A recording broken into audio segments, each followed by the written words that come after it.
What is this? What do I see? Is that sunlight and blue sky ahead of me?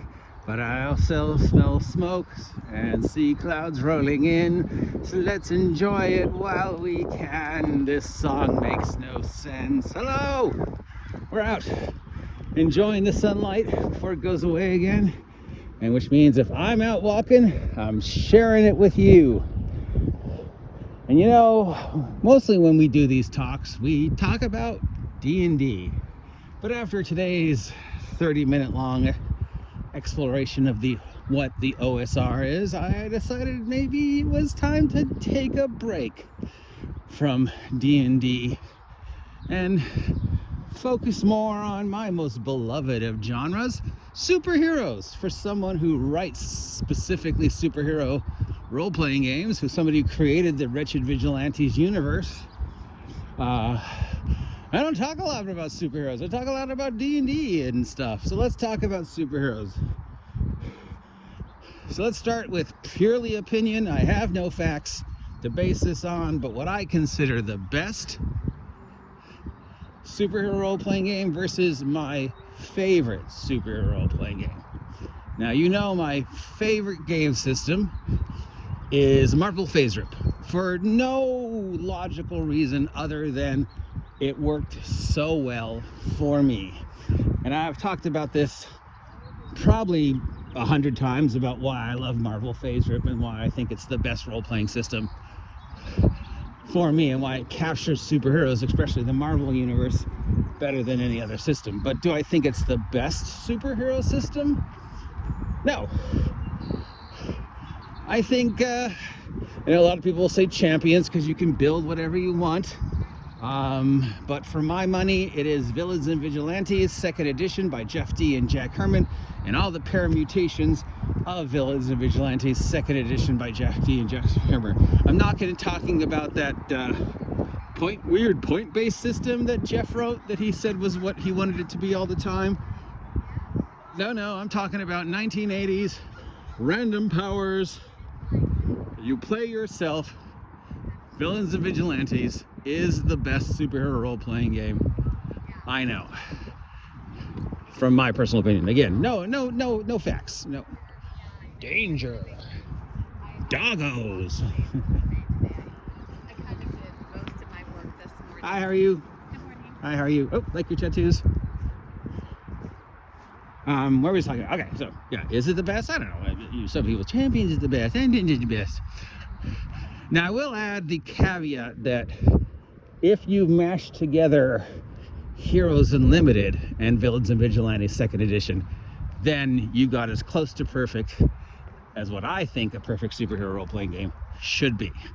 If you take the descriptions of all the powers from Heroes Unlimited and add that into the simplicity and the randomness of V&V, you get a pretty decent superhero system. In fact, the V&V system, 2nd edition Villians and Vigilantes, could easily be hacked for other games. I played at least in one fantasy game that used V&V as the basis when we were doing the Pinnacle plot.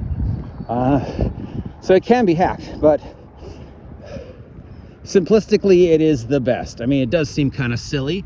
First, you play yourself as a character. Well, hi, squirrel. Is that the same squirrel as yesterday? Or a different squirrel? V&V came out in the early 80s, so most of the people playing would either be older comic book fans who are already started the hobby at the age, 14, 20, 30. Or, like me, kids. A lot of kids my age were playing Villians and Vigilantes. In fact, where I grew up, that was the game. That or other superhero role-playing games. But everybody was playing superhero role-playing games for a good 4 or 5 year chunk. Nobody was playing D&D in my chunk of the world. We loved superheroes. We wanted to be superheroes. It was, hi, how you doing? Hi, doggy. It was the time of Saturday morning cartoons and the X-Men and stuff. So, yeah. And the first rule was you play yourself, which, if you're 30 years old and you suddenly get superpowers, I guess that kind of makes sense. But you really want to give a 12-year-old in 1980s America superpowers and expect them to be a hero? as opposed to a hormonal driven, selfish, borderline villain. Yeah, I think if I had superpowers when I was 12, I'd be a villain. People would be dying. My bullies would not have lived to see the end of the week. So, but yeah, that's what you played. You played yourself. Now, and how did you decide what your stats were? Well, other people had to tell you what they thought your stats were. So, if I was playing with Harmony Ginger and we're both 12 years old, I'd have to look at my friend Harmony Ginger and go, okay, I think your stats are this. Now, most of us don't agree with that. I don't think, if I told her, oh, I think you've got a 9 constitution, she'd be like, fuck you, I don't have a 9 constitution. I was like, well, yeah, but you're diabetic. And you're like, that doesn't mean anything. So, unfortunately, that would lead to arguments. But generally, you were either supposed to rate yourself. Oh, mini doggies. Oh, puppy doggy.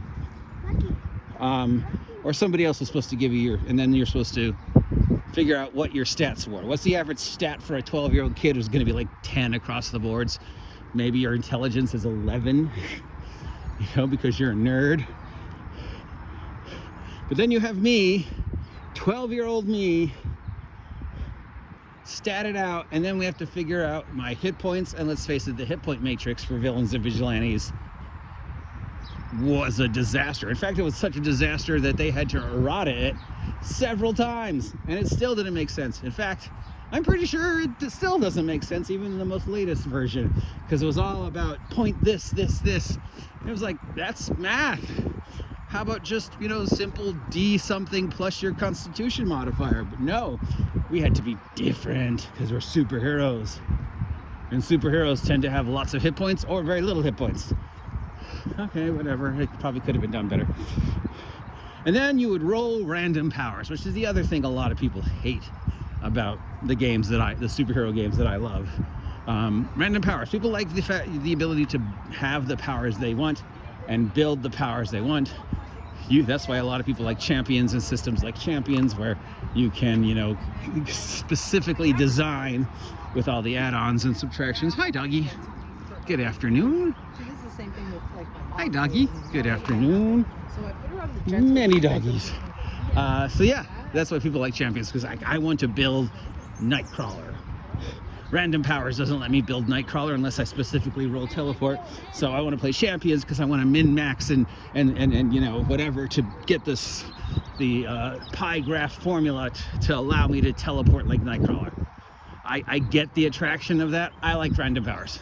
Because Nightcrawler, definitely random powers. That dude doesn't make sense.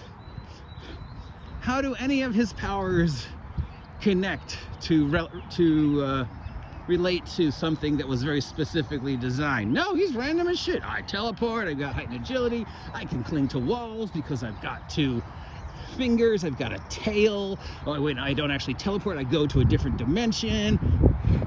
That's random as shit. Superheroes are random. Your powers do not fit. You roll the powers and then you try and make them fit, or you get the X-Men. We're like, I don't know, we'll call them Cyclops. So that's why I liked random powers. So now you've got 12-year-old me.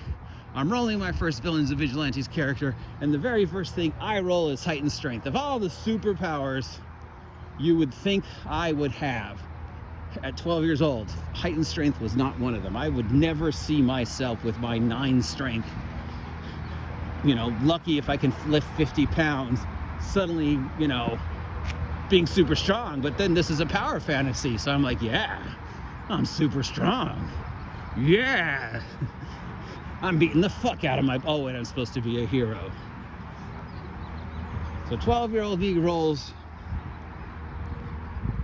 heightened strength. Now you get 1d6 powers on the random table in V&V. Okay, so you could have 1 power, or you could have 6 powers. Then there's an option that if you take a weakness, you get an extra power. So bare minimum, your 2 powers, bare maximum, your 7 powers, or you don't take a weakness and then bare minimum your 1 power, bare maximum your 6. So obviously if you roll 1 like I did, you take a weakness. Plus we all knew my weakness.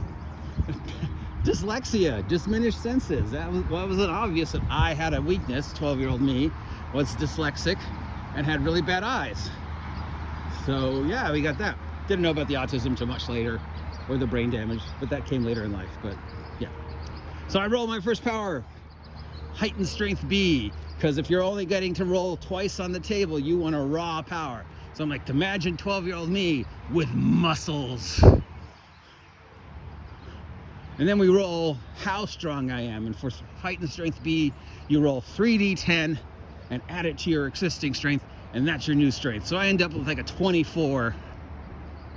22 strength. I mean, I'm not the Hulk, but I'm relatively stronger than a normal human. 10 plus 3d10. You know, at both I was going to get 40, but it was averaging about in the high 20s. So, you know, I'm as strong as an Olympic weightlifter. I could probably lift 500 pounds. If I punch somebody, it's going to do D6 or a D8. You know, I'm not lifting cars, but I'm reasonable. So I decide, with my weakness of dyslexia, needing glasses, I get to roll one more power. And I roll on the powers again, and I get mutant power. Now, mutant power is the stuff we forgot.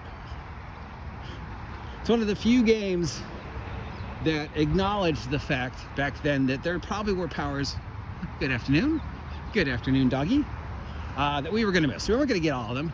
So they threw in these make up your own slots. They had body power, mutant power, psionic, special weapons, other things, because again, there was no way we could fit every possible paramutation of superpowers into this book. So here's where you could add something we forgot. So I rolled mutant power.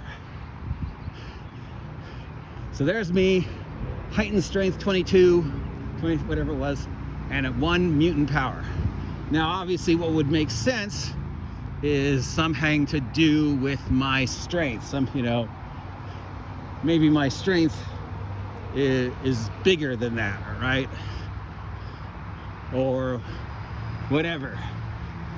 But I didn't like the fact that I just had heightened strength.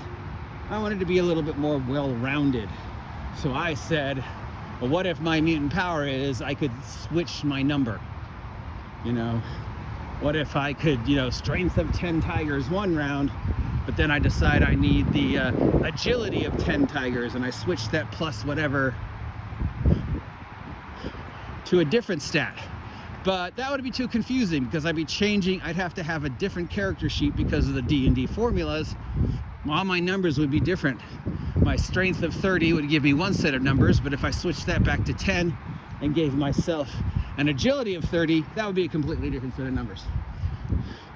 So after realizing that for about 2 seconds, everybody was like, yeah, that's too much work, especially because of my dyslexia and my trouble with math. He was like, I think the DM's name was Frisbee. Anybody remember a Champions DM named Frisbee back in the old days? Shout out to Frisbee. Shout out to Phil Purnell. Shout out to Adrian Jean Tomlinson and all the old Studio City ground. So I was like, I don't know, how about something like Rogue, where I copy other powers, And again, well, that would require a lot of math, because every time you copied a power, you'd have to change the sheet, and then back and forth, and he didn't want to do the math, I want to do the math, and this is just supposed to be a tournament. And I was like, fine, just give me a defense. So I ended up with armor. So now you had 12-year-old me who had experienced a growth spurt over the summer, and now I was bigger, stronger, and still couldn't see, but oh boy, was I just a brick. And what did I call angry 12-year-old adolescent Villians and Vigilantes' very first character, me? Crusader. And then I changed it to the assassin, because I wanted to kill people. I wanted to live out my super villain. Can I beat up bullies? Because I'm 12 years old and I have powers. I'm mentally unstable. Of course I'd be a villain. Show me one 12-year-old that if you gave them superpowers wouldn't be. Screw the Teen Titans, you'd be a villain, or at least very self-centered. So I played that character for about like 2 or 3 games. I was calling him the assassin, but then I was like, it was too one-dimensional, and too angry. And now I'm like 13. I'm in high school. I'm going through adolescence. I'm still playing a character that's based upon me, and I decide to have a radiation accident where I decide to make a brand new character that's me in classic Marvel DC. This is me from a different dimension. We swapped places. So once again, we've got 13-year-old me with 13-year-old me's stats, and we roll random powers, and I roll solid energy illusions, and I'm like, I'm the fucking Green Lantern. So I called myself the Emerald Crusader because originality, and I went around doing all the Green Lantern things because that was another vague champion's power. I mean, V&V power that let you, well, you make shapes. And I was like, yeah, I can make shapes. I punch him with a giant bowling ball. I make stairs so I can climb up there. I fill the room with 10,000 solid energy illusion marbles. So I played that character, and another character called the Fox, and another character called Vermin in the various V&V games, and I went to college. And I brought all my D&D stuff with me to college, and I was like, yeah, I'm gonna play D&D. The very first game that I start playing when I get to college is Matt Keating's homebrew Tempenaut. Nobody wanted to play superheroes. I'm like, let's play superheroes. I'm trying to start a V&V game, but we all are playing Tempenaut. No one's playing D&D. You've got other people playing other games like Aftermath, Vampire and GURPS were just coming out, the Fantasy Trip, Champions, Marvel. A year later, we started a Villians and Vigilantes game where I'm playing yet another version of me. Now I'm playing 21-year-old me in Northern California. And I roll for my powers lightning control.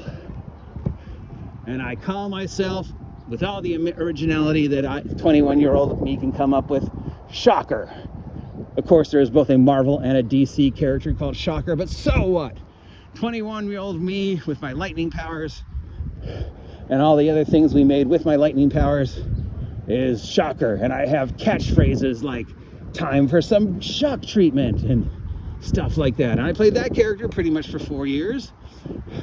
So that's a huge chunk of my life where I never played Dungeons and Dragons. So why the fuck do I talk about D&D all the time? I should talk more about superheroes, right?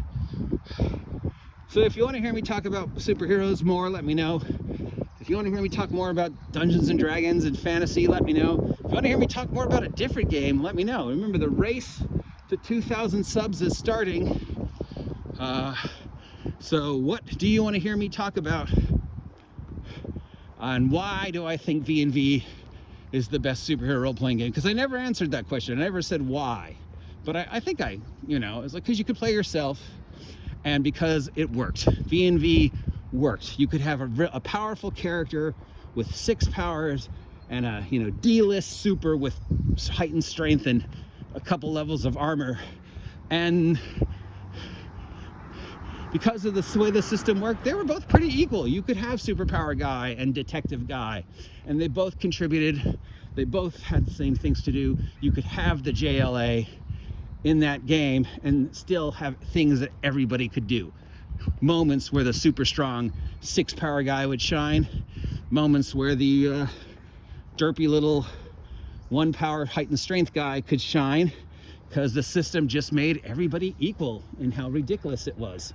And sure, like any 1980s system, there were loopholes in it you could drive a truck to. But still, if I were to run superheroes today and it wasn't Wretched Vigilantes centric, I'd just take Villians and Vigilantes as the core, and then I'd take the powers from Heroes Unlimited for the descriptions. Because, I think Heroes Unlimited has the best descriptions of superpowers of any super game I'm aware of. So there you go. Want to hear me talk about this more? Let me know.